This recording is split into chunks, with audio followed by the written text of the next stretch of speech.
Bonjour, ici Pokémon TCG Léman. Donc, bonjour, j'espère qu'aujourd'hui vous allez tous très bien. Pour ma part, ça va nickel. Donc, tout d'abord, désolé parce que depuis peut-être plus d'un mois, j'ai pas pu faire de vidéo, donc je suis extrêmement désolé. Ces raisons, bah, c'est parce qu'en juin, j'ai eu quelques soucis familiales et voilà. Et en juillet, bah, c'est les vacances, comme donc à la Ligue Pokémon, il n'y a pas beaucoup de monde. J'ai pas pu filmer de match ou récupérer de nouvelles cartes pour vous faire des vidéos. Donc je me suis dit qu'aujourd'hui, je vais me rattraper en vous donnant les bases pour construire un deck et faire un peu les tops des supporters, les tops des objets et le top des stades. Donc voilà. Donc alors, dans un deck de 60 cartes à Pokémon, vous allez avoir une moyenne de 15 Pokémon. Donc, et dans ces 15 Pokémon, vous allez avoir des Pokémon de soutien, comme Trioxydre, ici présent, qu'on utilisera surtout pour leur capacité spéciale. Dans le cas de Trioxydre, c'est Trans Obscur. On les fera évoluer, puis on n'attaquera pas avec, ou très rarement, mais on utilisera surtout leur capacité spéciale. Et les Pokémon attaquants, comme Mewtwo, X bien sûr, qui inflige de gros dégâts assez rapidement. Donc, avec ces deux types de Pokémon, de cartes Pokémon, vous devrez en avoir une moyenne entre 10 et 15 Pokémon dans votre jeu. Et puis pour les énergies, bah, c'est pareil, c'est 10 ou 15. Donc les énergies de base, vous pouvez mettre autant que vous voulez. Tandis que les énergies spéciales comme double énergie incolore, énergie prisme, les énergies amalgamées, vous pouvez en mettre que 4. Alors bien sûr, pour les Pokémon, c'est 4 fois le Pokémon avec le même nom. Vous pouvez pas jouer 4 trioxydes comme celui-là, 4 trioxydes de Noble Victoire. Non, c'est 4 trioxydes, vous choisissez les 4 mais 4 trioxydes. Donc, et pour les, pour les dresseurs, c'est pareil, c'est 4 avec 4 fois la même carte maximum. Donc, ensuite, il nous faut des supporters pour pouvoir piocher nos cartes. Donc, ils sont entre 10 et 13 dans la plupart des decks. Donc, en cinquième place, nous avons Chiren, le top. Maintenant, je vous fais le petit top pendant que j'y suis. Donc, piocher 3 cartes. Bon, bah voilà, c'est de la pioche simple. Ensuite, c'est Nikolai. Donc, en fait, vous mélangez votre main à votre deck et puis vous piochez des cartes égales au nombre de Pokémon sur le banc. Donc, au minimum, ça fait une carte, au maximum, ça peut en faire 10. Mais bon, il est quatrième parce que c'est très aléatoire. Si vous l'avez en début de partie, vous allez piocher que 2-3 cartes. Alors qu'en fin de partie, là, il va être bien. Donc, faut pas le mettre en 3 ou 4 fois dans un deck. Faut une ou deux, c'est très bien. Troisième place pour N.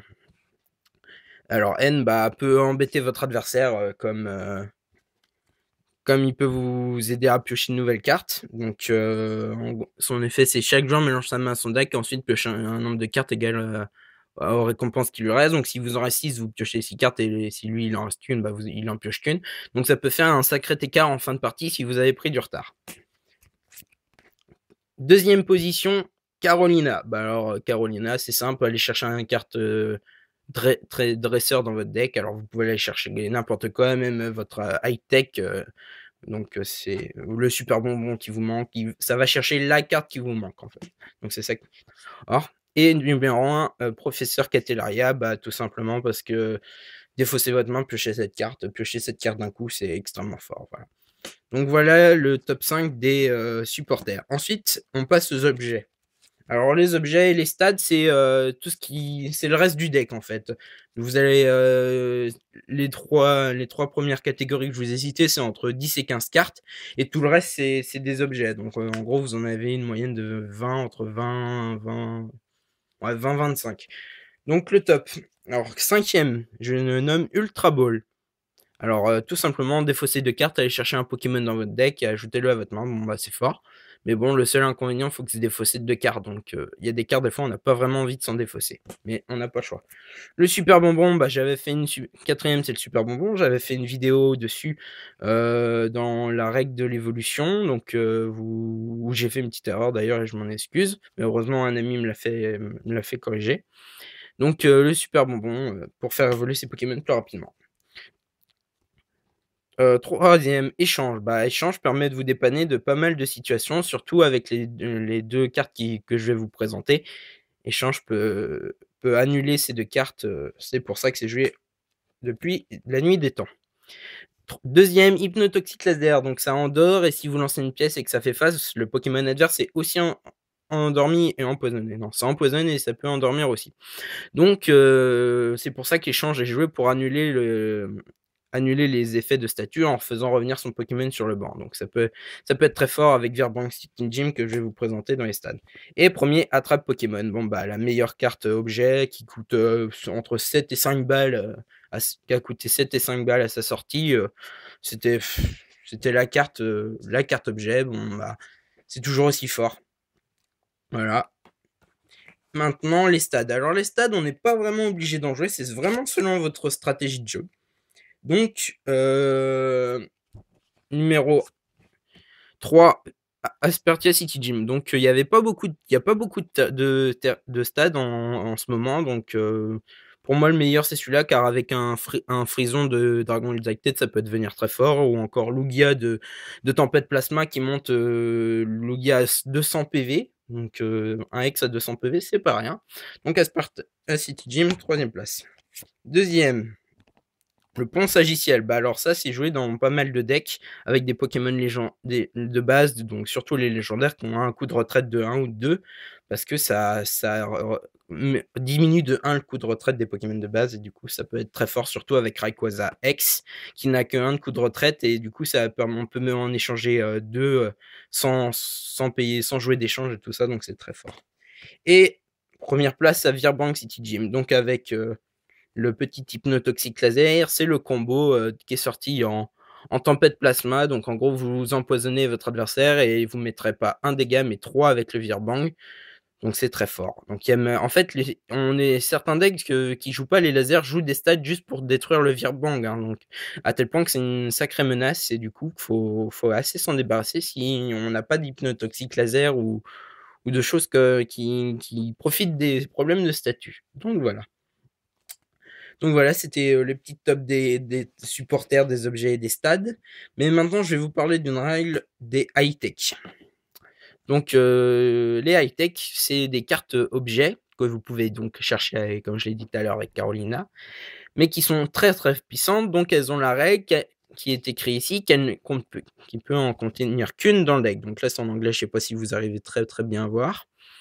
Donc, vous pouvez jouer qu'une seule high-tech dans votre deck. Alors, c'est une, pas une de chaque, c'est une parmi toutes celles qui existent, hein, je précise. Alors, moi, j'ai une préférence pour la dosing machine, car je défausse de cartes, je récupère une carte dresseur dans ma pile de défausse. Donc, ça peut récupérer certaines cartes qui sont dans la défausse pour en faire. Ça peut récupérer un attrape Pokémon pour finir la partie, ça peut récupérer un super bonbon pour faire évoluer plus rapidement. Ça peut récupérer plein de trucs. Ça peut tout récupérer au niveau des. Même, ça peut même récupérer des profs Catéléria. Donc, voilà pourquoi je joue dans une machine. Donc, voilà, c'était une petite vidéo pour vous présenter un peu les cartes qui sont jouées en tournoi et les bases pour faire un deck. Donc, une fois que vous avez bien compris le système d'une quinzaine de Pokémon, 15 énergies, alors surtout pas plus de 15 énergies, parce que si ça sert à rien d'avoir par exemple 20 énergies et de pouvoir en jouer qu'une dans le tour. Vous allez en jouer qu'une, donc pourquoi s'embêter à en avoir 5 en main alors que une fois que vous en aurez joué une, les 4 autres pourront pas vous servir. Alors, et surtout qu'avec tous les supporters de pioche qu'il y a, vous pouvez en avoir facilement à tous les tours, donc ça sert à rien de jouer beaucoup trop d'énergie. Pour ma part, je joue un deck actuellement sans jouer à peine 9, donc à peine 9 énergies, donc et je m'en sors très bien. Donc voilà. Donc par contre, pour bien, même si vous n'avez pas des Pokémon extrêmement puissants comme les X et tout ça, si vous avez une bonne base de dresseurs et de supporters, surtout sur ces 5-là, vous pouvez avoir un deck assez correct. Bon, pas forcément de tournoi, mais pas forcément compétitif, mais un deck assez correct, sympa pour jouer entre amis, et qui chamboulera pas tout le jeu, parce que je sais qu'il y a des joueurs qui aiment pas les X parce qu'elles sont tellement fortes que ça casse le deck, donc ça c'est chacun son choix. Mais si déjà vous respectez bien ce que je vous ai dit au niveau du nombre d'objets et de supporters, vous aurez pas de soucis. Bon bah allez, à la prochaine. Salut!